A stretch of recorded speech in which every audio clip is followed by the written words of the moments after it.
And yeah, just want to say to Sparky, I like those colours. Those two different blues are real slick. I painted a lawnmower those colours once. Yeah. It was the best colour. The best mix of blue, I reckon, is the light and the different two shades of blue. They go well together. Well, there's Real three shades. nice. There's three shades. This blue, and this blue. Plus Yes. the purple or the magenta. Yeah, real nice. Very nice. You've been And doing you'll it. have, I guess you'll put USA on the side of that one too, on the side of the fuselage. No, it's going to say Simply Blues in a Okay. neon font. Oh, nice. And then I'm going to have some musical notes and a clef bar, which I don't play, but like a blues type. Yeah. I was looking for like Al Jolson, his logo, but I can't find it. So, And if you make two of them, you can call them the Blues Brothers. right, right. Hey, that'd be a good idea. I'll look for the Blues Brothers logo. Yeah, you could very nice. also talk up all the sanding you do because you want the airplane to be flat. So That's right. And it's a B flat. Yeah. You've been I'll doing shut I it up wanted to now. ask Tom. Tom, what's that thing in the background? It looks like a flux capacitor. Yeah, that's a 3D printer. It's How's that? it does it vectoring. So the motors drive up and down those three rails, and then the print head is it's vector. I don't know if does that make sense? Yeah. That'll be good when we'll be able to. All right. Oh, It'll be great I'm when let me we'll make it big, Tom. Hang on one second. I was looking at one of my three screens. I turned around. There you are. So Good gracious. three axes that go up and down that makes I it. think tell you're you making what, it it'll angry. be- It's flashing. I think that's the motors back driving enough to light up the display.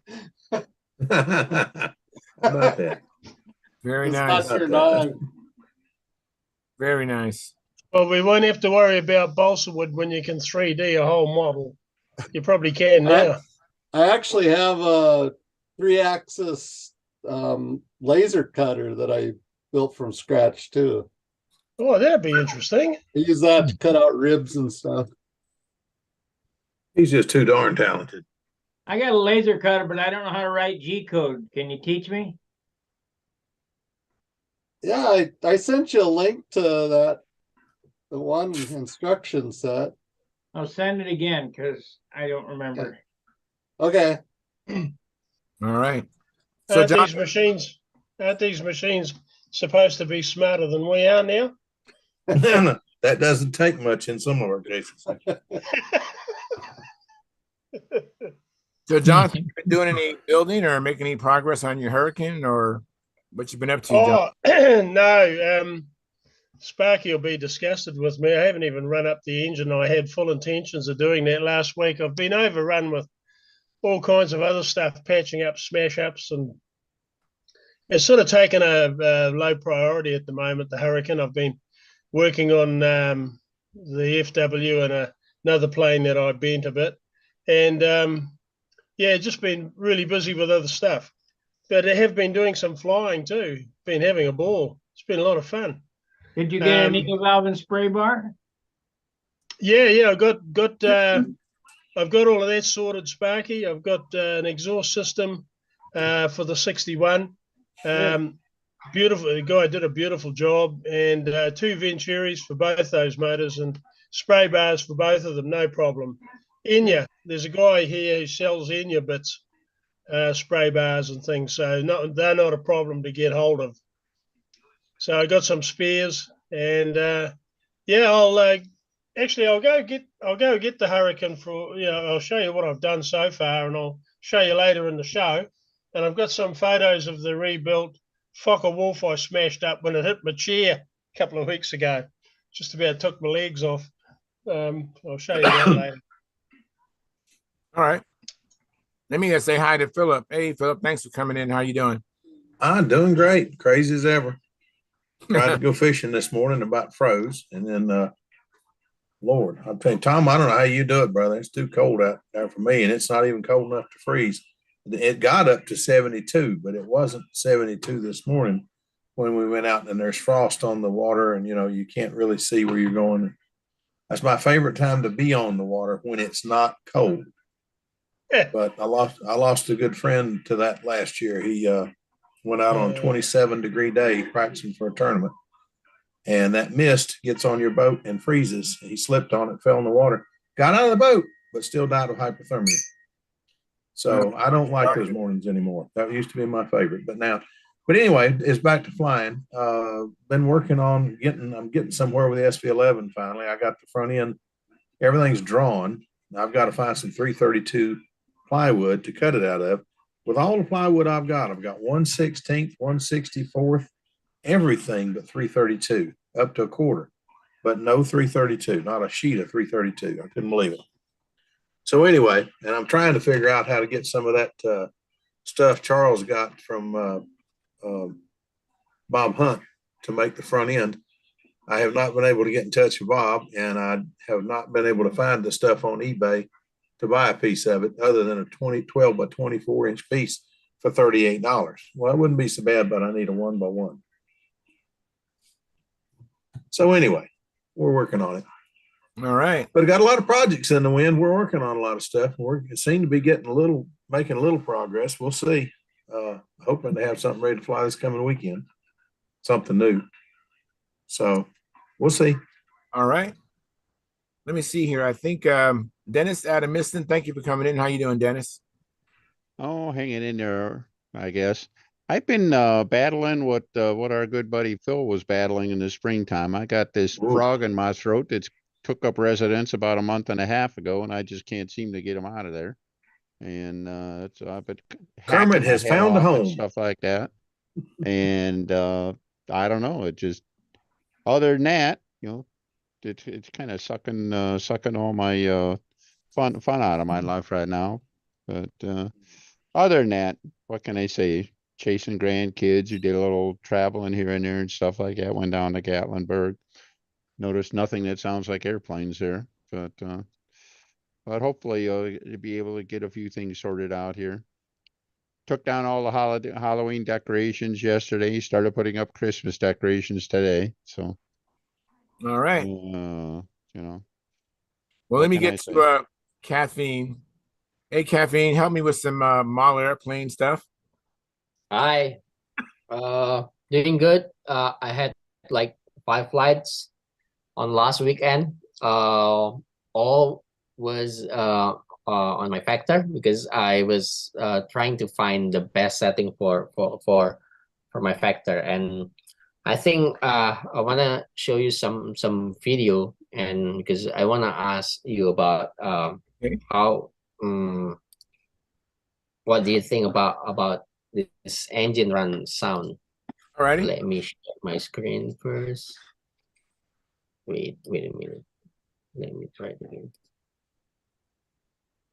Yep, there you go. Can you see it now? It's coming up.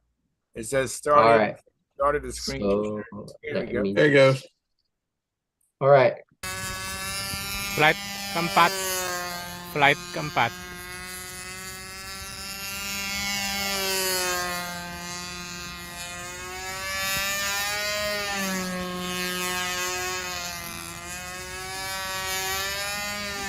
Nice.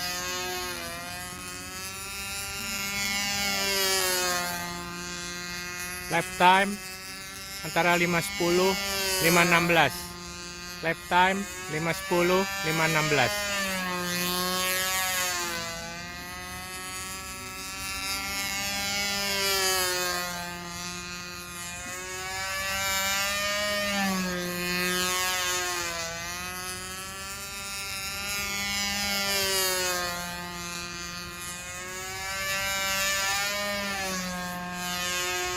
Cool.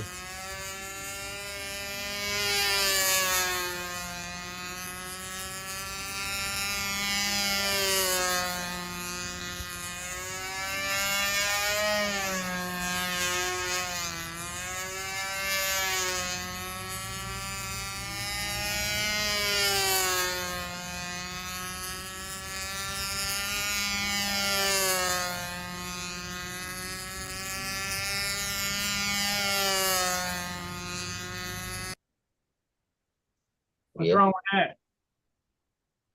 Does the engine sound happy to you? Sounds Yeah, all right to me. sounds great. All right, all right. I think I got it finally. Yeah, sounded good.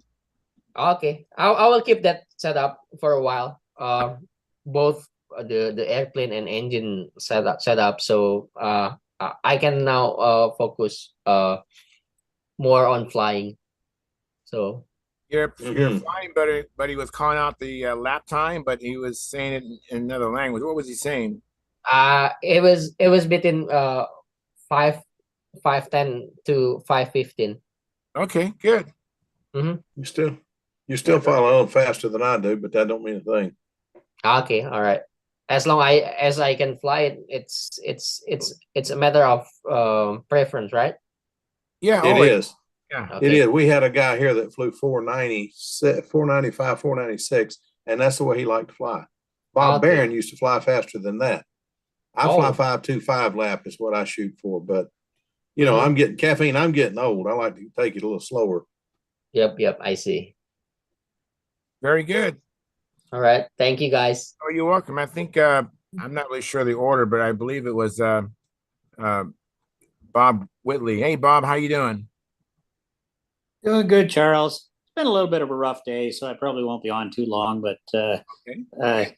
definitely won't be on Friday night. So I wanted to make sure that I popped in. I'll be doing preparations for Remembrance Day. But hey, Phil, you said you've got a bunch of 132nd ply and you need 332nd? Yeah, I know I could glue it together, but I want the real stuff. Epoxy's heavy. Yeah, you don't have to use epoxy. Well, no, but I want that front end to stay together. Because well, you've got one, the ARF SV11. Yeah, Front end's not actually, I much, got buddy. two of them. Yeah, the front end's not much. No, that's why I fiberglass the inside of mine. Well, I might end up doing that to mine, but it's 1/16 balsa sides and 1/16 plywood back to behind the wing, and then another piece of balsa, and then it's 1/8 balsa, and then the 1/16 plywood. I think it's two pieces of 1/8 balsa, and then the 332 plywood, and then a little piece on top and a little piece on the bottom, and that's the front. Well, and then the front block that snaps into it, and that's the front end. It ain't much. On It's mine, a good thing it don't vibrate. on mine over from the that first bulkhead over the wing to the rear one, I've got the 1/8" plywood saddles built in there too for additional because I did it as a hatch, and it's a heck of a lot stronger than just relying on a little bit of 1/16 balsa. Yeah, Hey, Phil. it's go ahead. I was going to say, how big a sheet of 332 do you need? Not big. I mean, I just need to do those two front end pieces and then the two little braces. So a piece, I don't know how big it is, but so big is all I need. Just Sounds like a 6x12 or yeah, or that'd a probably couple of do it. 6x12s or something like that. Yeah, that would more than do it. That But would when you take go to the hobby shop and they don't have it, and you go to the only other resource we have for plywood locally and they don't have it, I'm going to call the guys tomorrow and see if anybody, Tommy or Buddy or somebody, has a piece I can get. I've got some Too bad ordered, but it shipping won't was be so here for a week. nasty. Do what? Phil, too bad the shipping's so nasty because I I'm just telling went you, out the to my shipping's shed worse than the other day, and Yeah. I went through and pulled off a bunch of aircraft ply that I had stashed on the wall for years Lord. away, and ranging from metric equivalent 64th to 1/8". I must have at least a dozen sheets, maybe 15. Oh, I don't like him right Five now. 5x5 sheets. Well, hey, you can't find it any other way, Phil. Send the folding money. Get it. Yeah, He's got it. You need it. Have that's you true. have you Well, that'd tried be what, a 2.5 millimeter, Bob? It'd be about that, yeah. Yeah, 3 about 2.5 millimeters, millimeters. roughly 1/8". Yeah, yeah. Phil, you might take a shot at looking for a metric plywood 2.5 millimeter. That might be That's easier an than idea. I'll give that a because shot a lot of tomorrow. that stuff is made, certainly anything sourced European or whatever would be made in metric That's sizes. true. I'll try that tomorrow. I had not tried that. I'm not good in metrics, guys. Have you priced out the small? They used to sell part sheets, the smaller cuts at Aircraft Spruce. Mhm. Have you checked them? I called them, but I did not have any luck. I was going to try to call Wicks tomorrow. But like I say, I went fishing today and that took up a good bit of the day. But The I will try to alternative go. is whether Tom might be a good source, but EAA builders around your neighborhood check in at the airport or something and see if you can get some offcuts from a wooden aircraft project. That's a good Wicks idea. has I got never it. thought of that. Who does? Wicks has got Wicks? it. Okay. At least give them last a time holler I was tomorrow. there. Hey, May give Bob. them a holler. Bob, Yeah, go ahead, John. have you got a hell of a headache? Do I have a what? Headache. A headache? Not that bad. Why? Because it looks like you've got a Sopwith camel buried in the back of your head. That's that Avro ants in one propeller off of a cheetah. Mm. Must have So hurt like hell. it actually turns the right way if you'd notice, like we're used to, unlike those American propellers. Oh, yeah, right. There you go. Yeah, so the left-handers lost their fingers. Yeah. Yeah, and beneath that is a 25-pound practice bomb off a B-25. Disarmed, I gracious. hope. And it's hanging off a hook that's covered with 50 cal casing. Oh, for Good goodness grief. sake. Good Lord. grief. And the mount for it's all white oak that I made up on a very heavy duty French cleat. Wow. Mm. Oh, Sig. there we go. Okay. I'll get in touch with, I'll call Sig tomorrow. Yeah, so it's 584 for a 3/32 6x12. Yeah. It'll cost twice that to ship it, but that's fine. I'll call them tomorrow. Thank you. I really appreciate that. You're welcome. Is Sig open? That's still better than spending online, $300 yeah. for a full sheet. Whoops. You still ordered online. Yeah, order What I've online, a heard. different variety of sheets. I just want to show Philip where you can get some. Yeah, that's good. Everybody I've talked to is either out of it or the one place I found it, but the shipping to get a piece and get it here was going to be $30. Wow. I mean, I know I need it, but that's ridiculous. Yeah, well, check them out. Call them if you want. I'll get online in the morning. That's the easiest way. I can do that tonight. In fact, when we get off. I like that $17 a sheet balsa wood. Yeah. Oh, I know it. Ain't that something? Ain't gonna happen for me. Let me let Well- Mark Lumen in the conversation. Hey, Mark, your mic is muted. And I'm glad you made it back home safely. How you doing, Mark? Thanks for going out to Las Vegas. It was great seeing you. Yeah, it was a good time. It was good to meet everybody. I'm in Miami now. I got 3 more days in Miami, and then I'm back to the middle of the United States. So hit the left coast, the right coast, and the middle coast. So yeah. Good grief, Mark. Yeah, it was good. It was good to see everybody. Fun to watch. I just wish had I known that our simulators were going to break, I'd have made sure and got an airplane out there. But it was Right. good. Yeah. Why don't you tell everybody what you saw, what you observed there at Las Vegas, and what you thought of it as far as the contest? Sure. Yeah, obviously well run. Stephen done a really good job. It was relaxed enough that everybody had plenty of time. What they were running 2 circles, 2 sets of judges, and had how many people you think were there, Charles? You probably know better than me. I think it was probably 30.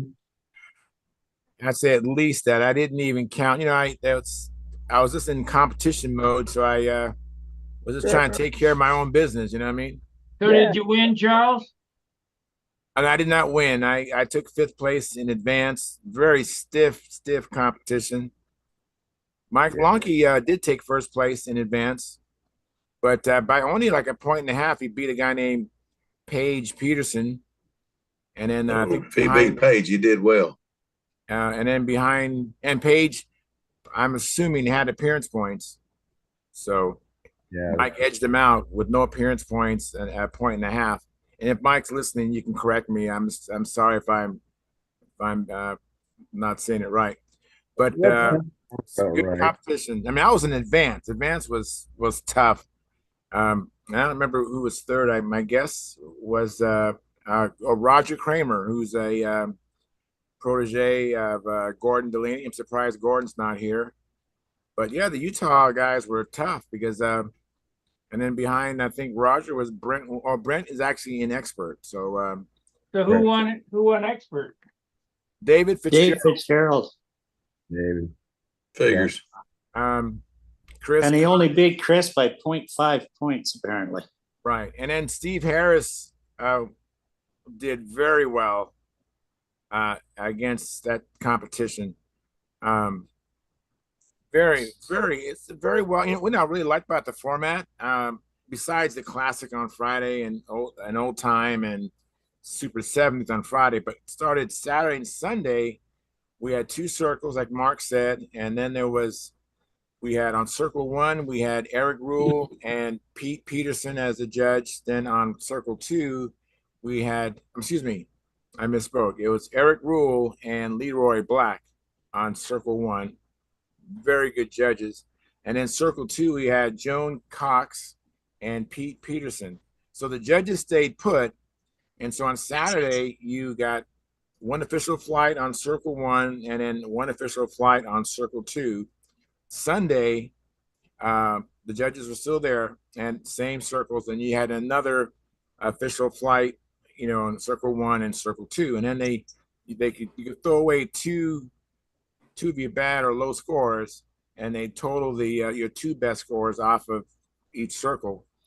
And then, excuse me, your best score off of each circle was added together, and that's how they got your total. So it's a really neat format, very efficient. As a matter of fact, what was unique about it is that everybody flew from beginner to expert out in front of the same judges.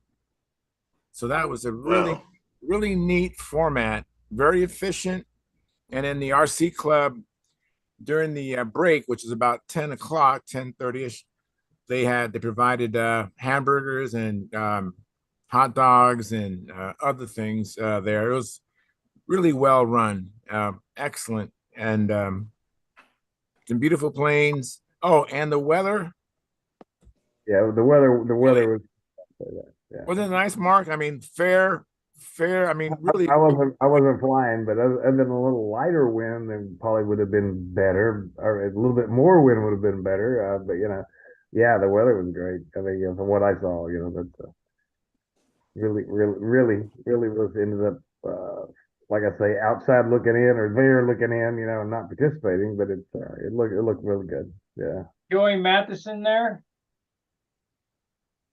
So, I don't know Joey Masterson, so I don't know. Biggest guy on the field. Huge guy.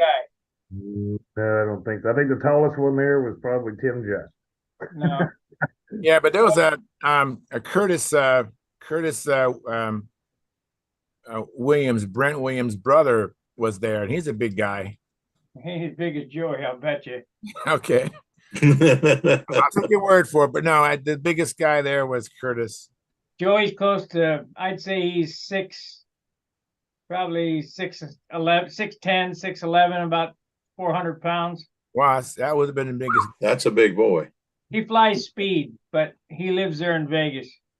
Okay. That's where one of my Thunderbolts lives. Huh. And Viper. Yeah, it's very Mark. Hey, Mark, you're the chap that had the back operation, aren't you?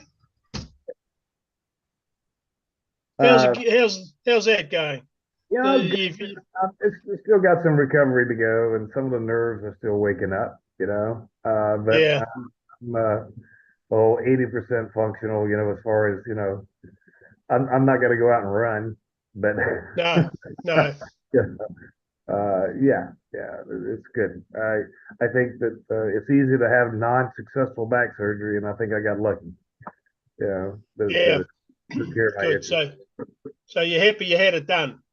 Yeah. Good. Absolutely. Yeah. Very good. Oh, that's great. Good. Yeah, I think Chris Cox's Hellcat was just a work of art.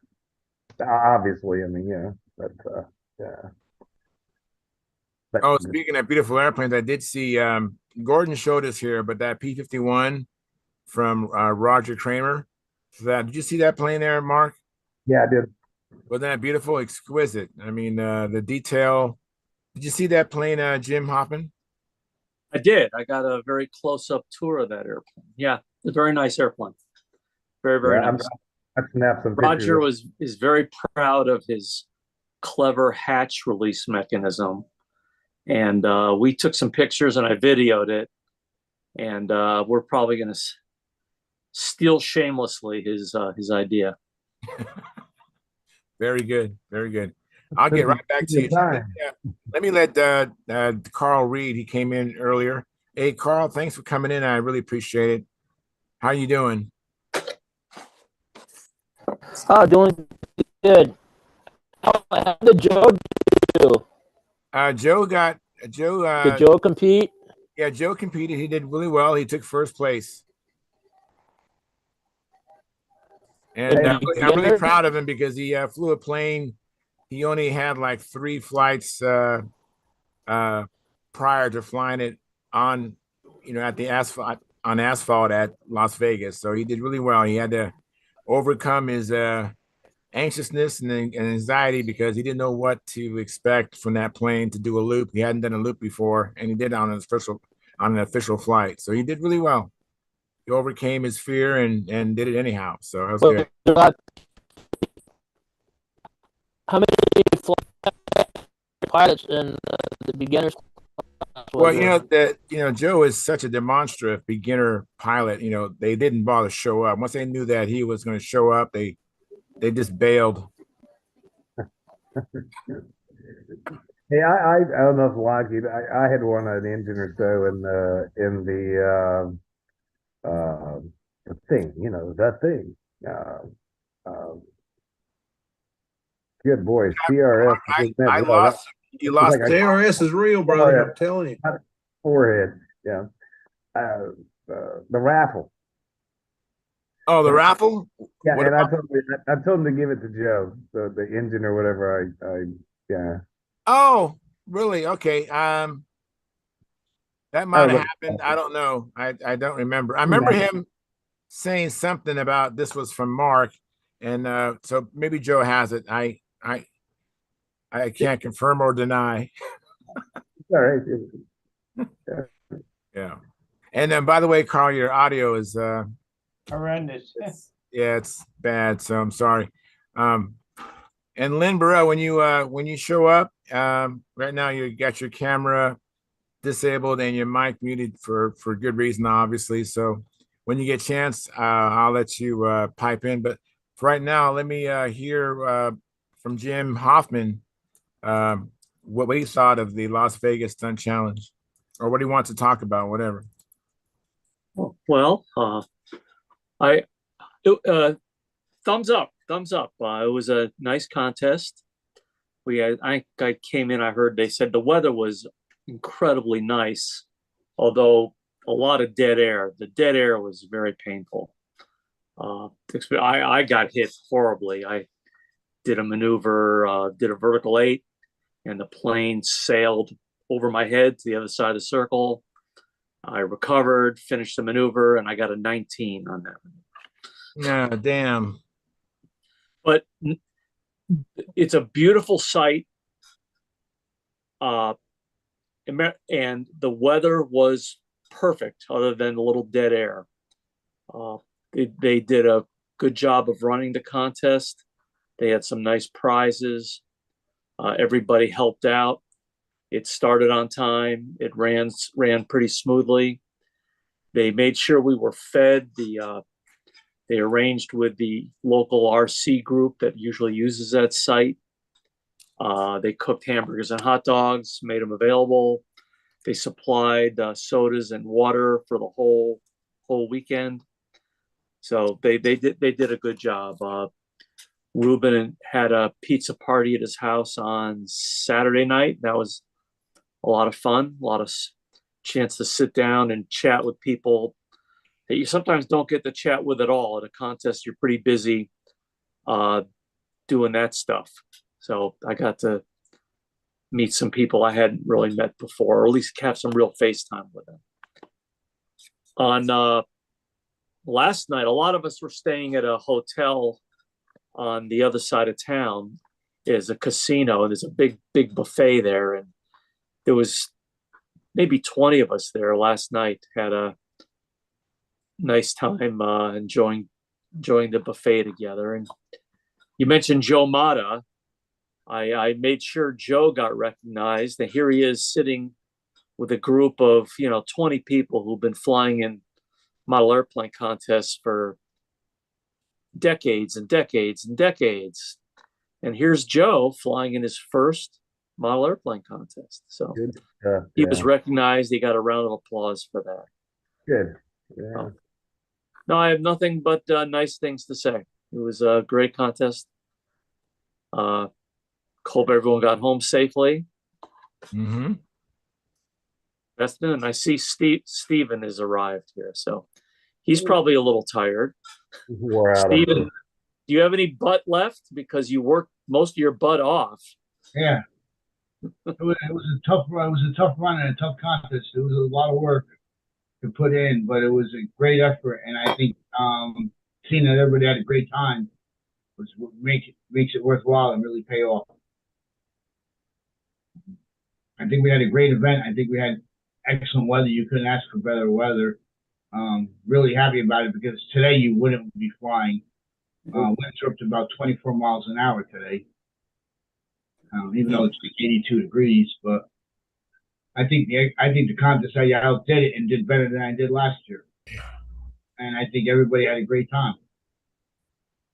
I'm looking forward to next year, and I'm looking forward to even every year people have known me to do better and improve it from one year to the next. And I'm already thinking in different ways that I'm going to add things onto it and make it a little different next year and be more exciting and better. So how many people were there, Steve? We had a total of I had 32 paid entries, 32 people that were there. And we had a total of 47 paid entries. Very good. And we had some fans too. There was some there's bleachers there, so we actually had some spectators that were in attendance as well. Yeah, we had some good spectators. I know Paige Peterson, he had his brother-in-law and some other relatives. They came by to spectate. Quite a few other people came by to spectate. I did have it advertised, so I was trying to get a lot of the community out as much as possible. Because I contacted the Review Journal and I did contact all the news media to try to help publicize it.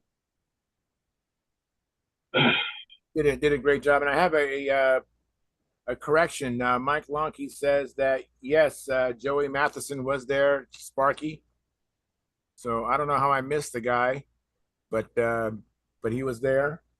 And he showed up briefly. He wanted to meet up with Jim Rhodes, and he showed up briefly just to say hello to him and a few other people there, and then he was on his way. He's not quite into flying as much as he was before. He still does his speed flying, and he likes to compete with that. But he's not his Joey the Kid flyer all year round anymore as much as he used to be. So one difficult thing about that site is the runway. We fly on a long RC runway, and there's like a crown and a slope to the whole thing. So John Callentine brought some measurement equipment. So we measured from the high across the runway, really, from the high point to the low point. And that slope was about 39 inches, about a meter slope, which it makes it difficult to fly because level flight is 7 foot at one side of the circle and 2 or 3 foot on the other. One more coming. That's there a challenge. Three is a charm. Very good. Yeah, it's good. It is kind of challenging, but after a while you get used to it. And there is kind of a side benefit if you have to do the bottoms on the low side. You actually get a little bit extra breathing room to bring your bottoms down. Yeah, so it's just a trade-off, whether you do the bottoms on the upside or the high side or the low side. And I have a hand raised digitally by Bob Whitley. Is he still here? Yep, still here. All right. Just a couple of things related to Vegas. First, Stephen, thanks to you and Ruben for putting this on for all of us to appreciate vicariously. I think that Howard was third, wasn't he, an expert? Yes, he was. Yeah, and for those interested on Facebook and on our Facebook Alberta Control Line Flying Group site, Joan Cox posted a whole pile of beautiful pictures and contest results and whatnot. Yes, she did. So it was really good. And Jim, you were in the awards too, weren't you? Didn't you receive something? I did. Yes. I won old time, and I flew in expert. I was eighth in expert. You won all time first place, correct? And 8th place in Pampa, expert. See, some of us pay attention to this stuff, even though we're not there. And those nice awards were made. I ordered the wood for them and I sent them out. And Howard Rush had made those awards for us. I cut them out. Do you have one to share? I can make it big. They were nice plaques. Jim, what did you fly? What airplane did you fly in Pampa? Your Predator? Yeah, he had the Predator in Pampa, and I imagine he had a Galloping Comedian in old time. In old time, yeah, probably. Oh, he's killer with that Galloping Comedian. Oh, that's pretty. Yeah, Howard Rush did a good job. I think the graphics was from Jim Aaron. I think so. Yeah. The way they came up was I originally made those on the first contest we did, and they were a metal plate, and that was made with Eric Rule. And then we sent that over to Jim. We had that sent over to Jim Aaron, who actually made that setup so it could be cut on a laser. And Jim Aaron threw that all up that way, and added the Top Gun challenge to it on the sides with the year and the event and the place. And he sent that over to Howard Rush so he could cut it on the laser. It sure is pretty. Yeah, appreciate it. A lot of work and effort went into those, and it was greatly appreciated they did that. And they came out beautiful. They really came out nice. They did. I hope that you received a really good round. You and Ruben received a really good round of thanks there for what you did, Steve, because it was a wonderful thing from what I can see. Yes, we did. From everybody that was there, we did receive a very nice thanks for running the contest, and everybody gave a lot of nice kind words for seeing the efforts that went into it and how it was formatted and ran and how well organized it was set up. And I owe thanks to a lot of people that have trained me and taught me how to do that as well,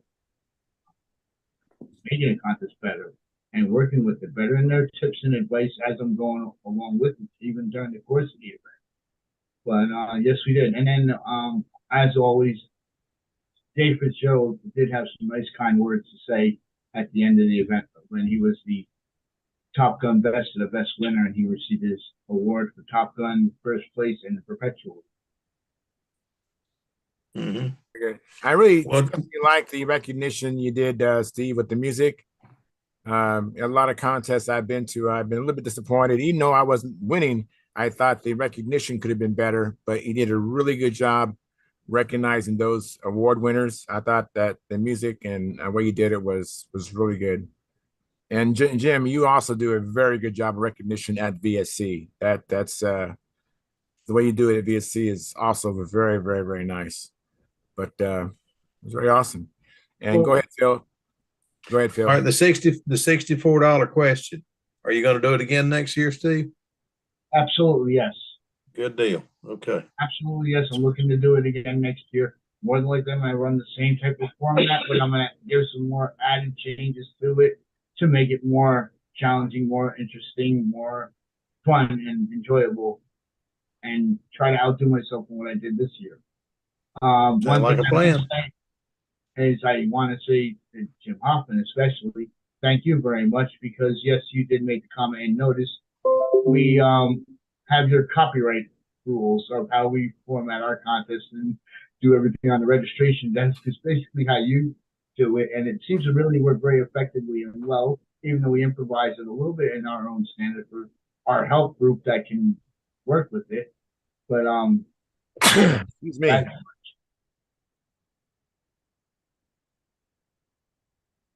So Stephen also, not just him and Ruben, but Stephen's mother and sister also worked all 3 days. They all, it was a family thing. They all helped. They all worked. We've always been contest orientated ever since I've been in the hobby, and of course since my father's been in the hobby way before me when he was a kid. But when we used to belong in New Jersey, we belonged to the Garden State Circuit Burners. That was another club where we ran a lot of contests and a lot of events. And we had to do that because that was the way we had to pay for our clients. It was a quite expensive client, so we had $10,000 a year in expenses, and we had to run contests and all types of events to raise that money to do that. So we did know how to run. So the McBrides did always take a large helping workmanship into every contest that was always run into. And then now it was a matter of figuring out how to orchestrate one and put one together here in Vegas. And once you get it its feet on the ground, now start to build it. And I think we built a nice foundation, and I look to continue building. Yeah, somebody's got something running in the background there that's interfering some with a bit there. I think it's gone away now. Charles, the important question about the contest. Did Mike Longkey lead you astray Saturday night like he promised? Did Mike Longkey lead what? Did he lead Charles astray Saturday night like he promised to? I don't believe so. Mike, shucks. I'm not sure if I'm really understanding your question, Bob. The after party. Mike was threatening to take you out on the town Saturday night. No, he took Joe Mata out on the town. He took Joe Mata out on the town, and not Charles. Charles was leaving with his own thing with Eric on Saturday, so going to put out the event. Oh, Charles, I'm disappointed. Yeah, maybe next year. Maybe next year we'll see what happens. But I had a great time, even though that didn't happen. And Joe had a good time hanging out with Mike Longkey, going on the Fremont Street. Had a great time. I think it was his first time there. I got to check it out myself one day. It's something probably to see. Hey, but by the way, we got a super chat. Colin McCollum, thank you very much. $10. I think you've given us a super chat before. Thank you so much. I know Sparky and I both appreciate it. I think Sparky is not here with us no more, but thank you. I'm saying thank you for Sparky and myself. Appreciate that. And I'll get back to you. I want Lynn. I want to give you a chance. I'll be right with you, Lynn. Lynn Burrell. Let me see here. Jonathan Skukulak, who's a member of our YouTube channel, he asked, does anyone know if Oki Air is still in business?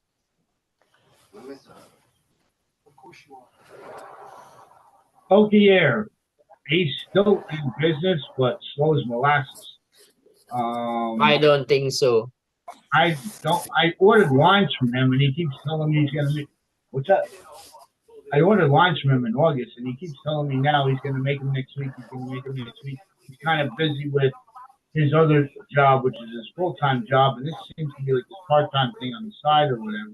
So he's not fully committed into that type of business. So his product line and the way I understand how he gets things out to you, don't hold your breath too long on it. But you gotta be on this case and bug him, and eventually you may get the product, whatever you're ordering from. Hey, Carl, I had to mute you because of the background noise. So if you see it, you muted. It was me. And Lynn, hey, how's it going, Lynn? Not too bad. All's good. Thanks for coming in. What you been up to? Not too much for model airplanes. Oh, that happens. Yeah, life gets in the way sometimes. Life gets in the way sometimes. Yeah. Going to Aircraft Spruce tomorrow and pick up some stuff, some super fill and some plywood and stuff. Very, very good. And this is gonna be You for two of us. dog. You dog. What? You didn't hear earlier, did you? I didn't hear anything. What am I supposed to hear? Oh, earlier we were talking about I've got to pick up some 332 plywood, and finding it has been a Okay. real challenge. Oh, okay. But Charles put me on something. I'm gonna try SIG in the morning and see if I'll try SIG here tonight probably and see if I can order a piece of 6x12 by 332. Okay. I see what you mean. Well, the other thing you can do is just make it on your own. Just laminate some 132 to a piece of 116. Well, that's what I was gonna do if this doesn't work. But I mean, if I can't get it, but it would be a lot lighter right. getting their stuff. Well, Their that's stuff would be a true. lot less weight. Good point. Yeah. If you I do hear need to you. laminate it, Phil, do 3 layers of 1/32 rather than a 16th and a 32nd, and that will Yeah. keep it balanced construction And it would also rather keep it than from uneven warping. layers. Yeah, keep it from warping too.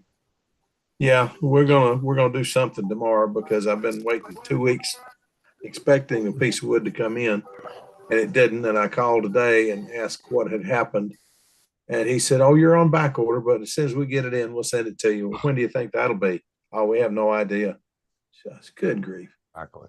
So anyway, Oh, hey, make some lemonade. Take 2 pieces of 64th and laminate it over a piece of 16th balsa. Sparky will endorse that too. Yep, that'll work too. Great. Yeah. So, I may have to do that if I can't find some tomorrow. That's what I'm going to end up doing. It'll be heavier, but I got to get it done. well, if you put the plywood on the balsa, it might actually be a little lighter. So, Well, yeah, but I don't think it eat up the vibration. There's not that much vibration in an electric motor. I mean, let's be serious. But I still don't want to get any lighter than it has to be, and it has to be 332 and no more, no less, because you're playing with real tight tolerances when you put a 3515 in there. The sides are real close, and I don't want to have to go through the front end and try to grind out anything to make anything fit. So we're going to go ahead and put it back like it was. That thing is whoever figured that front end out did a heck of a job. That was a beautiful job. That was yours? Yeah, you did a heck of a job, sir. I've been trying to be quiet about it because they did lighten it up and everything like that. But basically, when they got to where where Brodak decided he wanted an electric ARF, I designed the basic nose structure for that. The side, the upper and lower battery tray and the side battery access and all that kind of stuff, which I thought was all, well, I thought that was just, that trying to define the state of the art for electric and everything like that. Where I think I was a little taken aback is that they were supposed to be using regular birch grade plywood in places. In a lot of places they used either just like bass or something like that. They didn't use a plywood at all. And in some cases, I think they went a little thinner. But at any rate, yeah, the only jigsaw thing puzzle, if you will, that was mine. So the only thing that bothered me about it was the fact they put it together with hot glue. yeah, I don't understand. Hot glue that joints, either. when you hit it, it just shatters. So it lets stuff break that normally would not have broken. But I mean, what the heck? Although on the plus side, the structuring of it and the hardware with it was vastly superior to my ARF Smoothie. But especially the second one that went in. The big thing that I found though is I did a pull test on the inserts for the carbon fiber push rod, and they both yanked out like nothing. I think they used hot glue on that too, so I just made up all new ones with the rod system I use.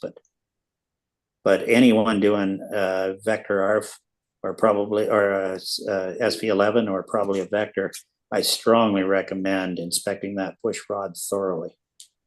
Oh yeah. I'll tell you one thing, I don't think you can make the front end any lighter and have it strong enough. That was a heck of a job, Denny. It all fits together just like that electric front end does the 2022. It all keys off itself and keeps it straight and true. And I don't know how you do any lighter. You should have been an engineer. Yeah, there's no money in it. No girls. No girls either. So Very Yeah, good. I'm just in this for the money and the women, but so far I'm missing out on both. I don't know. Well, Denny's got them all. Better done. Yeah, that's it. Uh, That's it. I tell you. Let me get a comment in regarding the chat box. There's a few people here commented. John Skukulak gave us a big like, and John is a member of our YouTube channel. Thank you very much for your support. And then Brent Williams, he said something, but it was retracted. But then John Skukulak asked about Oki Air. Then Mike Lonke said Joey Matheson was there. And then, Mike Lonke said, this is for you, Mark. He did give Joe the engine. So, and then Colin McCallum gave us a thumbs up. And then Brent Williams says, Vegas was a fun contest. Thanks for all the effort of the McBride crew and all the participants. So well run. We're all caught up. And quick question for Brent: Hi, did he guys. bring his noisy motor or did he bring his quiet motor? So Brent, it was a lot quieter. ah, There was still a little bit of a noise when on a hard corner, but nothing really out of the ordinary. I heard other planes make similar noises when in a hard corner. I forgot the other plane I saw did the same thing.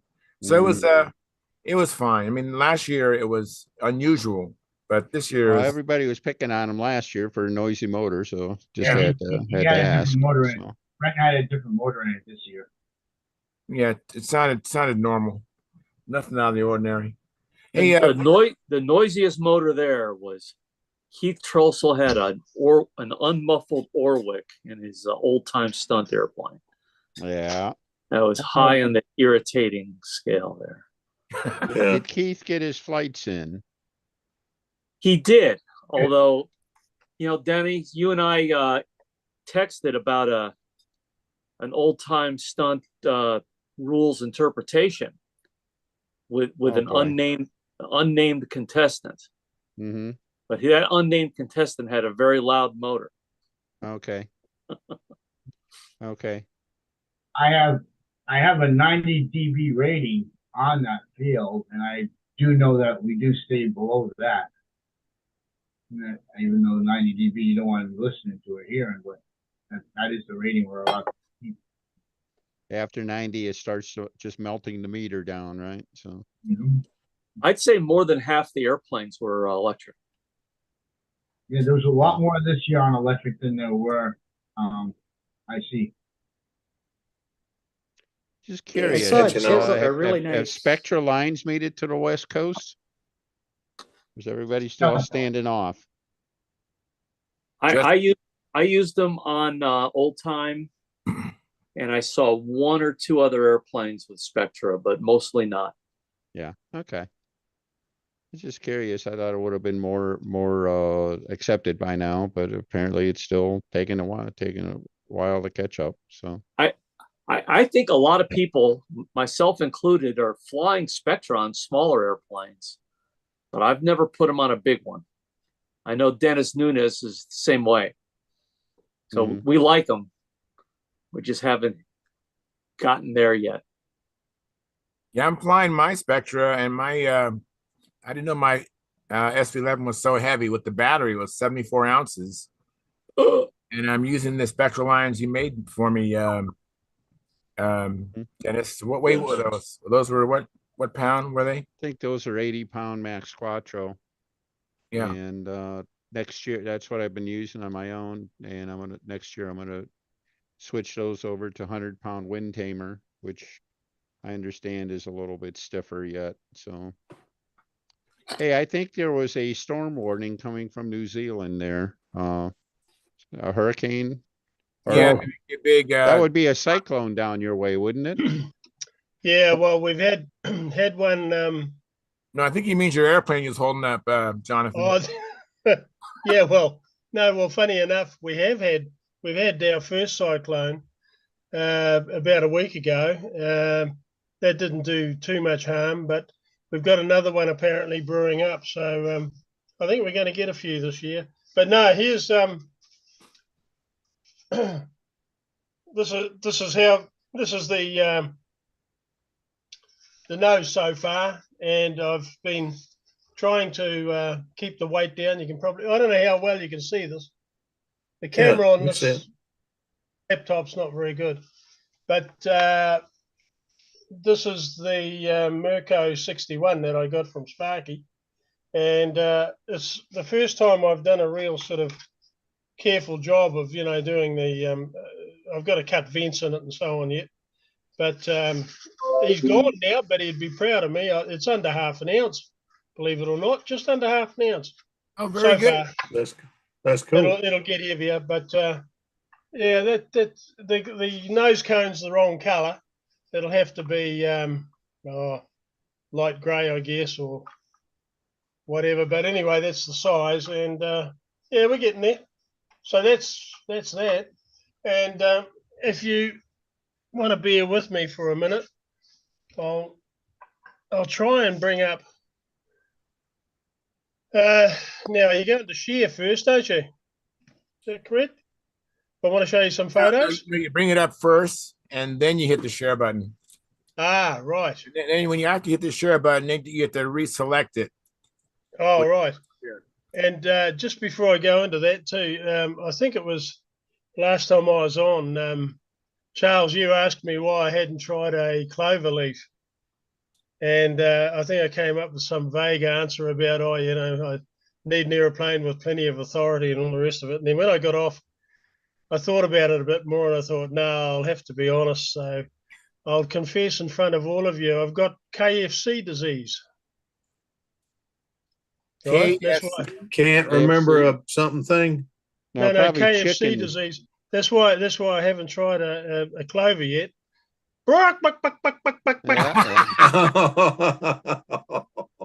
Very good. Hey, stunt is really scary. I mean, it's hard. That is nice. I like that. Stunt is really hard and it's scary. I mean, yeah, those two things. It's hard and it's scary. It's not. Well, I'll get around to doing it. I mean, yeah. Okay, now I'll see if I can find these photos here. All right. While you do that, let me just add that Brent Williams said several competitors had Spectra, Kestis, Paige Peterson, and a few others, including myself. I had Spectra out there. Oh, okay, that's good. Good to know. And if Kestis does that, I mean, his airplanes are. I mean, he spends a lot of money on his airplanes. Sophisticated composites and the time that he takes with it to make his designs. So to put Spectra on that speaks volumes. It works well. Dennis, where do you get that wind tamer line? I'm actually getting it directly from the factory. The factory is Fins. Go to finsfishing.com, I think it is, and take you right to the factory. I get it factory direct and figure there's no chance of it being counterfeit that way. And we have a Sandpiper in the chat box. He says, I switched to 100-pound Spectra on my end game. It's 70 ounces, and I'm not going back to steel or brass. Most of our group here is reluctant to try them. Only Chris Rigotti and I are using them. That's Ken Culbertson. That's right. All right. Can you guys see anything yet? Not yet. Okay. So bring your item up, big on your main screen, and then find the Zoom meeting, and then go down to the bottom and hit share, and then you have to reselect it. Yeah, I can't find the share. I can't find the Zoom meeting. Hang on, I'm going. Down in the bottom share screen is the green square icon with the arrow on it. Yeah, when I punch on that, I just get my whole page back again with all my stuff on that particular. Cycle your Alt and Tab key. Hit down Alt and hit Tab, and you'll be able to see what's on your computer. And then select the Zoom meeting, and then go down to the bottom of Zoom and hit the green share button. Yeah, I had all of that stuff there, and that's all disappeared on me. Yeah, hold the Alt button, hit Tab, and you should be able to Alt and Tab. Yeah, hit down Alt and then hit the Tab button. You'll be able to cycle through different things and select. There's a tab. The extra Tab button. What do you mean Tab button? Tabulation, tabulator. It's right left above side. It's right above the cap lock button on your keyboard. Oh, Left side of the far left of the keyboard. What side? Left Far side. left. Well, it might be different in New Zealand, but Well, Might everything's be on the upside back of down. the keyboard, huh? Oh. Everything's upside down, of course. I was going to say that, but he did. Ah, no, look, I'm going to have to okay. Well, at the bail, I test. think, on this. It's a shame. I got it last time I did this. I just got it by accident, just flick of a flick of a wrist. And I just You tried got one. mail.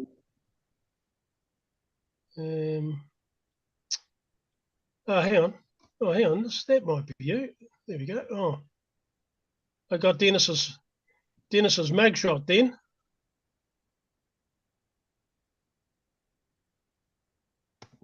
Try that. It's taking me back to. Oh, hang on. Yeah, hang on. Now try this. Ah, right. Here we go. I think. Your problem, John, is you're not using a big enough hammer on it. They call it an FBH down here. Yep, same here. Oh, this is embarrassing. Gosh. Or something else we call it is an American Mechanics Fine Adjustment Tool.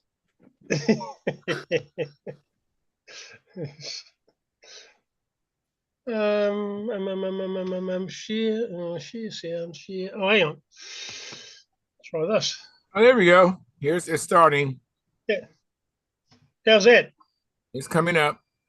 There we go. Oh, there we go. Looks good. Very John, good. is that after the repair? That's after the repair. I've just mighty finished. fine. I covered it with silk this time, and took a lot of the weight out of it, so it'll fly even better. Hopefully. And I've recalibrated the controls. They were kind of a little bit weird. So I've that little computer thing I made, that little analog computer. Yeah. Sort of messed with that, and I've sort of fed that information into this. So I think it'll fly better. Here's the underside. You can see I go a bit nuts with the old felt tip. Yeah. And Oh, that's like good. a little bit of detail, but you can see the grey here and the tail and the underside of the fuselage. That was what there was originally there, and I thought, I can't be bothered messing with this anymore, so I've just left it that colour. And this, of course, is the new reconstructed bit here, so it's a slightly different, a very much lighter grey. While I had you there, what I was going to try and do, and I don't know whether I can, I've got a Spitfire up my sleeve that I want to fly this year at the Nationals, and I'll see if I can find the damn thing, which I built over a year ago, and the main wing actually, it dismantles, it breaks down. Now, just see, I wonder how I can, if I, excuse me while I just sort of talk to myself here. If I go, here we go. Oh, I've got a whole lot. Oh, now you guys might be interested in that too. That's a wee machine I made for cutting strips. Made that myself. Can you see that? Not yet. I just see the bottom of your plane still. Oh, okay. I'm probably not sharing that. Yeah, no, just hit the arrow key to the right, and you should be able to get to that. As I do see it down in the bottom of the screen, but it's not showing that big. Hit your arrow button and see if you can advance the images. Oh, hang on. There's all sorts of stuff here. Sorry about this. Oh God, who's that guy again? I wish I knew what I was doing here. If it opened in a different window, you may have to hide that window or the forward arrow, like Charles was saying. There it is. There it is there. Now, if I've got it on my screen. Can you see that, Charles? No, I still see the underside of your of the plane you were Hang showing on. earlier. Oh, wait on. Here we go. Now try this. Can you guys see that? Is that coming up? Oh, there we go. Finally. Nice. Oh, God. Very nice. Oh, well, I'm slowly learning. Yeah. So that thing, the wing comes off, and that's got an LA 46 in it. And she's ready to fly. I had to do a few things to it to get it to ready for the first maiden flight. Just a couple of little, you know how you think about things afterwards when you do them, and you think, oh yeah, I'm not quite happy with that. So anyway, she's ready to go, and I'll fly that in the next week or so, hopefully. And I'll let you guys know how she goes. But I remember when I built that, this was in the sort of tail end of COVID, and that cockpit, I could not get anything in New Zealand that was the right size. And I thought, well, rather than make one, I thought, oh, bugger it, I'll use what I've got. Right. And so I used that, and I sort of mounted it up on a wooden base so that when you look at it in profile, the cockpit's actually quite a bit bigger than what you see there. Right. So there you have it. So Very good. yeah, Thank you, John. Appreciate it. Yeah, well, look, I'm sorry I had you guys sitting around That's okay. fiddling your fingers there That's for okay. a while, but yeah, so there you go. There we go. Yeah. All right. Thank you. So hit the Yeah, stop share button, and then that'll go away and we get back to our gallery. Oh, that's where it is. Yeah, I'm thinking, how do I get out of this now? Right. Yeah. Okay. There we go. Thank you very much. Great. Yeah. Excellent. Cheers. And then Mark Lumen, Right. he raised his hand digitally, so you might not have noticed, but go ahead, Mark. I got an early show in the morning, but I was gonna Gary, I'll send Gary a couple of photos. Maybe I'll try to I'll share a couple, and I've put some a little more work on my last project. All right, cool. Yeah, let me get don't worry, Jonathan, it happens to everybody. Yeah, it happens even to me, John. That looks good. That's very nice. I it's got beautiful. I don't have any close-ups here. I got to still put some clear on, and what was I getting at earlier too? It's nice meeting everybody out there that I put some faces with. You know, of course, Jim Hoffman. I met Jim. Just Mark Gerber and yeah, Howard Rush, and of course Charles. You know, finally met him face to face. You know, and Mark Gerber gave me the key to the kingdom on painting the canopy. Yeah, and he had shared some things about that before, you know, where it take like 1,000 grit, and I'm sure you guys probably know this. I just didn't know it yet. Yeah, but take like 1,000 grit. I had this trouble with paint sticking to the cowling, right? Or excuse me, the canopy. Yeah, and 1,000 grit sandpaper, wet sand it. You know, Yeah. and don't freak out when it starts crazes over. Yeah, I hadn't done it yet. Yeah. And of course then the paint will stick to it, and you clear over it, and it like goes back translucent again. Right. Yeah, it's kind of scary when you sand it. You're like, how is this going to work? Then you hit it with clear, it becomes crystal clear again. It's amazing. Yeah. Like I said, hopefully I'll get I'll be back home Thursday. I think I want to get I'll get Gary a couple photos of some airplane stuff. So yeah, I think that's about all this new and different to share. So yeah. That's And a nice maybe that's a the- nice silver too, Mark. That's a Yeah, nice silver you got on that Mustang. Usually when guys paint things silver, they look like crap usually, I find. But that looks nice. well, thank you. And it was several iterations of getting a color, and just ordered it from Aircraft Spruce, and Mm, it's this base silver metallic. yeah, There was it's good. there wasn't an ounce of metallic flake in it, but that's okay. Mm.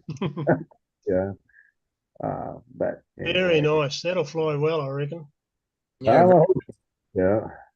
Okay. Well, let me get where I can get out of here. Nice lines. Yeah. So anyway, yeah, like I said, I got to head out. I got an early spring here in the morning, and I left Las Vegas at 3 o'clock this morning, so got to Miami and took a little nap, but I hadn't caught up yet. So I understand. I'm tired too. I understand. yeah. Hey, Mark, maybe if you send the picture you took of my SV11 to Gary, it might be a better Okay. source than what I have because yours is the original. Yeah, So sure. Yeah, and I can send it in an email versus message too. So I can crank up the higher whatever it is, CRS yeah, and bad. that'd be great. Yeah, that way it'll be easier for Gary to work with. Sure. You don't want to be worried about it getting pixelated if he needs it a little bit bigger. Yeah, yeah. All right, guys. Nice seeing All right, you. thank you, Mark. Nice seeing you again. Yeah. Good See you seeing later, Mark. man. Thanks for even coming out. Thank you. Oh, and by the way, you guys, I know I mentioned last week that we would do the Paul Walker trim series, but I underestimated how much time and energy the contest would take away from me. So I haven't had a chance to do that. But we'll hopefully stay tuned. We will start that, and so stay tuned. Oh, Dennis, go ahead, Dennis, but you got to unmute your mic. Going to say it's going to be an interesting discussion on trimming. Got a friend of mine, Larry Fruits, lives over in Plymouth, Indiana. Fly together whenever we can. He's about 75 miles away, so it's not every time. But anyhow, he has a old Top Flight Tudor 2 with a Tiger 51, classic setup, like thousands of others are the same. Works really well for him. He's been flying it for close to 2,000 flights on it. And this fall, he started rebalancing the airplane. He added some tail weight. He liked it. He added some more. He liked a little bit more and stuff like that. And that's it. He put the thing on Spectra line, so the built-in tip weight is way too much. He hasn't got around to chopping it out or anything like that, but he's going to be doing that. And I think the reason I bring it up is, if we're going to start talking about trimming, this is a man who's been flying this airplane through contests and everything like that for like probably 15 years anyway. And he's on the verge of making it a brand new airplane again. The trimming process is ongoing, and I think that's one important thing. It's something I finally got through my thick skull over just the last few years, is that it's okay to keep trimming the airplane out and trying to find a little more performance, a little more here, a little that, a little there. I think in my case, it's also helped that I started flying. Used to hone in on a single competition airplane for the entire summer, and I wouldn't fly anything else. But now trying to fly different events and different airplanes and stuff like that. Every airplane's got a little bit different story to tell. Mm-hmm. And I think it makes you a little more sensitive to say, gee, why does this airplane do this, but this other airplane won't do it, or this other airplane does it only better, or something like that. And that kind of thing kind of drives you to just keep looking for a little more performance. And a lot of times it's there for the taking if you just spend the time on it. So Hang on a second, Dennis. Hey, Jim, do you have a second, Jim? I know that you watch most of our shows replays, and if you could just indulge me a little bit, I know Sure. about some of the maneuvers. Any things you'd like to clarify? I would appreciate it. about the various maneuvers. I think the landing. You said something to me that there was some things that you wanted to. Somebody had mentioned the land. I listened to part of that discussion, and the AMA rule book. The landing starts essentially when the motor quits. FAI has a rule about you got to get down to 5 foot, and then you have to make a full lap at 5 from there.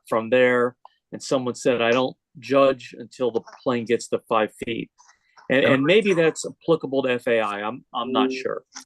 But the AMA, when the motor quits, that's when that maneuver begins and you make a smooth descent to landing. That's all. And I saw him yesterday. I also recommend that people not let their motor stop at 5 foot, because then you've got to hold it right at 5 foot as it bleeds off airspeed. You're better to be up maybe 10 or 15 feet. Then you can slowly glide down gently and touch down. A major points deduction will occur if the airplane ever goes up, right, as opposed to descending. Right. And if you're start at 5 foot, it's pretty hard not to do that. Whereas if you start up high, it's much easier to execute that gentle descent. That's just me. Well, that's spot on, because when I heard that about the 5 foot, it resonated with me. It's like, where'd that come from? Because I read the description of the rule book, and it didn't say anything about 5 foot. It just said gentle descent. So thank you very much, Jim, for correcting us, or correcting somebody anyways. Appreciate it. Yeah, that's FEI.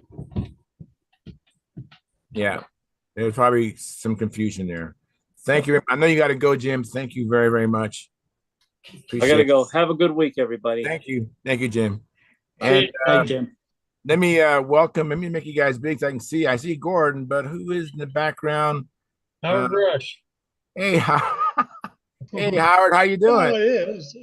All right. How you guys? So how you doing? How's it going? Just fine. All right.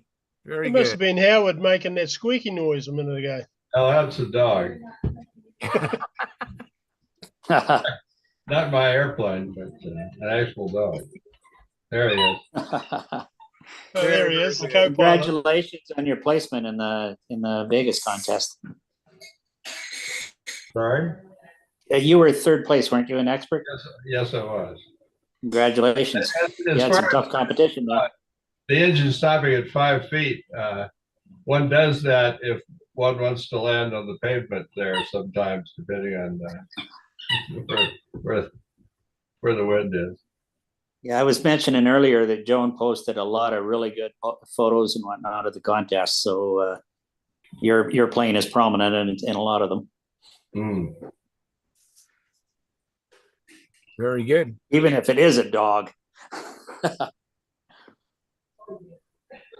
Yeah, that's pretty good. He's my bud. You been doing any work on your plane, Gordy? No, I just visiting here with Howard, telling him what I need to do, what I haven't done. All right. I have a comment from Stephen Smith. He says a correct landing is judged when the model descends smoothly to the land with no bounce or unusual roughness, and without any part of the model other than the landing gear having touched the ground. He goes on to say that nothing is said as to the engine start or height to start judging. It's just a smooth descent. And I wanted to transition to another maneuver. Dennis had some computer problems. He wanted to contribute to our discussion. I think we was talking about the 4-leaf clover. Is that right, Dennis? And you had computer problems that time? And you're muted, Dennis. Go ahead and unmute yourself. I had some issues and everything like that, but really, I'm sure you guys covered it pretty well and stuff. I don't know what all was said, but I don't know. It's 4-leaf clover. Usually, the vertical intersection is the one everybody messes up, and they mess up the horizontal and not holding it level. Everybody gets that little cheat code about the last loop. They all want to climb back up before they dive under and stuff. Right. That's pretty easy and stuff. But the vertical intersection is the one people usually mess up on because they do the first loop in front of them and they don't go out far enough to complete the second loop, which means when they come up out of the second loop, they're coming right through the middle of the first loop. And you can see that happening all the time. I'm sure you guys talked about all of that. But, see. Well, But thank you, I don't know. Dennis. I don't know what else really to say on that. I'm sure you like say I didn't hear the discussion, but I'm sure you guys would have covered all of that. That's all pretty common stuff. So, Yeah. Yeah. Where were you this weekend? where was I this weekend? I actually ended up in Gatlinburg, Tennessee. So I hadn't planned on doing it until like Monday last week. My wife decided we were going, so and we left on Wednesday. So You missed a really good one. and I was sorry for that. We wanted to go originally and couldn't make it happen. We've been babysitting the grandson on Tuesdays and stuff. Kind of limits it. We got to be anything we do is be Tuesday to Tuesday, and weren't really sure we could do what we wanted getting out there and everything like that. So she's probably going to make a dedicated visit out to her visit her aunt with no airplane contest in the way or anything like that. So that would that's what we did we were able to do the last time we were out there. So. Yeah, I'm sorry I missed it. Sounds like you had another really good meet. The Yeah. other thing I have to do is if I'm going to make it back out there is I need to build an airplane that's an upgrade to my smoothie. So as far as traveling, so smoothie breaks down into little pieces, but it's a little challenged. So we say when you go up in expert. So Yeah. Yeah. It was some stiff. Yeah, trying to find. Yeah. It might have been really tough to compete with Smoothie against, Kestis airplane and Howard's airplane. Yeah. Who else had a really some guy Fitzgerald. He's been known to fly Fitzgerald is a new. He flies fairly well sometimes. So yeah. And his plane is what, maybe a year or two old, that new one. So so it's some stiff competition that against the Smoothie. That's I tell you what, Fitzgerald is tough competition if he shows up with a ringmaster. Yeah. Yeah. Charles, being the fact you were bunking with Eric, didn't he give you some tips and pointers? Being he was one of the judges, and Eric is a wealth of information. My goodness, he gave me an education on the history of stunt and all kinds of stuff. Yeah, I've been fortunate that Eric has come down a couple of times to watch me fly and give me some tips and pointers. And of course, Joe Mata helps me, and Stephen McNally helps me. But yeah, Eric really had some great, and I flew pretty good. When you go to that contest, the quality, the caliber of the pilots, it's really high, extremely high. It's really it's a great event. I mean, you definitely can see where you fall, and in the format of being judged by the same judges, you can kind of see how you stack up, even if it's outside your class. You can see how you stack up. So it's a great experience. I leaving there more determined than ever to come back stronger and better next year. Okay. All right, guys, I'm gonna have to run. Dog wants out, so I guess time to go. See everybody Friday. Hey, Try to Phil. stay out of trouble. Will do. See you, buddy. Thank you for coming in. I'm in the same boat. I'm going to shut her down, and I guess probably be next Monday or the following Friday when I see you guys again. All right. Thank you very much, Bob. I'll see you then. See you as always, Bob. Take care, friends. I think it was a great way I did that as well in the contest on how I promoted Steve Michelli. He was somebody who's really promoting himself and really becoming a great flyer in an intermediate level from when we seen him only about a year ago. Yeah. So I booted him up now in advance. He's really flying very well. And then it was a long time coming already for him, which I made him very much aware of it. I told him that I booted Mike Lonke up to expert. Yeah, I don't think Mike Long is going to go up to expert till after he goes to the Nats and wins that. Well, he mentioned he's going to still fly in advance in the Nats, which you're allowed to do. But in any other local contest that he wishes to go to, he still has to enter now an expert.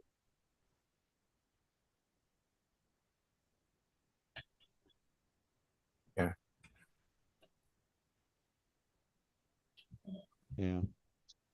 Yeah. Charles. Yeah. While there's a lull, I must add a couple of things just occurred to me. In this mad world we have at the moment, I really appreciate talking to you guys every week. You know, it gives me an enormous amount of pleasure. And, you know, a sense of camaraderie sort of, well, around the world, really. And, but particularly with you guys in the United States, you know, we have a lot in common down under here in Australia and New Zealand with you guys. I mean, yeah, pretty much brothers in arms, you know. All over the world. Yeah. You know, that's something nice about this show. We get a chance to talk about model airplanes. There's no politics.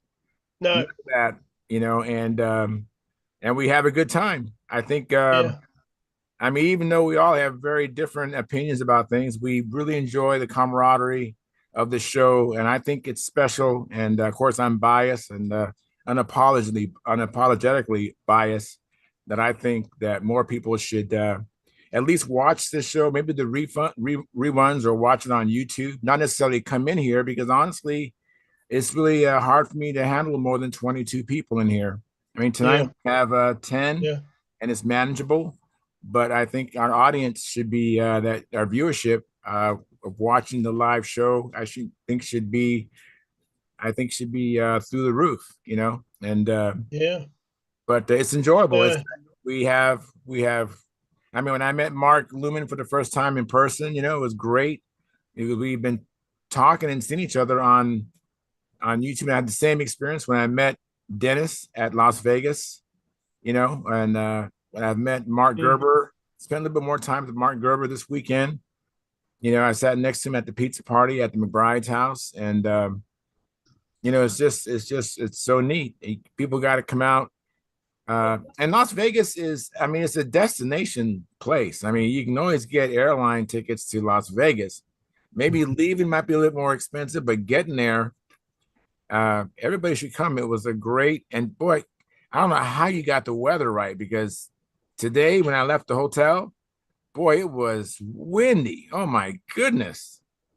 Unbelievable, the difference between yesterday, talking about Sunday, and today, almost night and day. I paid extra for a special windometer, and I turned it down and lowered it, but it was only for that amount of days. So now it expired, and it went back to normal, and the wind went back to where. Yeah. So we had great conditions. I mean, like Jim Hoffman said, it was light winds, but sometimes a little bit too light, which is and that makes even the competition even greater, because almost anybody can fly in fair winds. I mean, you're talking about tight competition. Yes. I mean, if it's windy, then the men show up and they fly, right? The boys, they kind of cower, you know, and, you know, fly big, and maybe don't even fly at all when it's windy. So it was a condition where everybody could fly, everybody could burn in their best flight, because they really didn't have to worry about fear of the wind. It was very fair. So it made the competition extremely stiff. Great. Yeah, well, it's all about the people at the end of the day too. I think absolutely. You know, the models are great, and it's like going fishing. You know, you can catch a trout on your own, but if you've got a mate with you to share the story with, and that fish gets longer and longer every time you tell a story. Phil would know all about that. It's great, and on that line, sort of I better sign off, but I just wanted to add that we had an experience in the weekend up at our airfield where we fly. A family turned up. They'd joined the club with the radio control side, and they'd come from Serbia or somewhere, and they wandered over. And the father wants to fly the big trainer that I've got here. I'll take that up next week. And the young fella, he got on the control lines. We got a guy out there, and he picked up the handle like he was born to fly. And one of our club members got him off the ground, handed him the handle. He immediately looped it by accident, recovered, flew out the rest of the flight, and landed it. Wow. He's only about 10 years old. Wow. Never flown before. So wow, he was absolutely wrapped. So I think we've got a convert there. So no kidding. That guy might be in the World Cup one day or World Championship one day. Well, you never know. You never know. Yeah, So there you go. Yeah. Hopefully he doesn't mind practicing and working hard. Luck can get you only so far, and talent, natural talent, get you only so far. But he has a good start. Anyway, they're crying out for protein around here, so I better go and heave a steak on the barbie. So all right, thank you very much for coming in, Jonathan. Appreciate it. Yeah, I look forward to seeing you guys later in the week. Cheers. All right, man. Cheers to you. See ya. See you Friday, John. I have some extra comments from Stephen Smith. And he says the diagram in the rule book for the four-leaf clover shows curved lines on the verticals. I do not think that is correct. Yeah, I think that whole diagram is all screwed up. That thing is I was caught off guard, and that thing was messed up. The description of the maneuver is wrong in some parts. Yeah, that was hopefully they get that fixed out in the next iteration of the rule book. And then he goes on to say, sorry, the horizontal lines are shown as curved, not vertical. Yeah, the horizontal line is kind of a curve. And yeah, that was really it was really messed up. And I read it without even previewing it before, and I was like, I just had to stop because it didn't make any sense when I was reading it, even to myself. Thank you. Anyways. All righty. So you guys, I'm gonna go ahead and end the show. I had a long weekend. I had a great weekend. Hope we get back together Friday. We can start looking at the trim chart. And if you have any ideas, you can contact me either on my YouTube channel, Flying Control Line Stunt. I'll get an alert that way. Or you can go to stunthangar.com and go to the messages and send me a message. Other than that, fair winds and tight lines.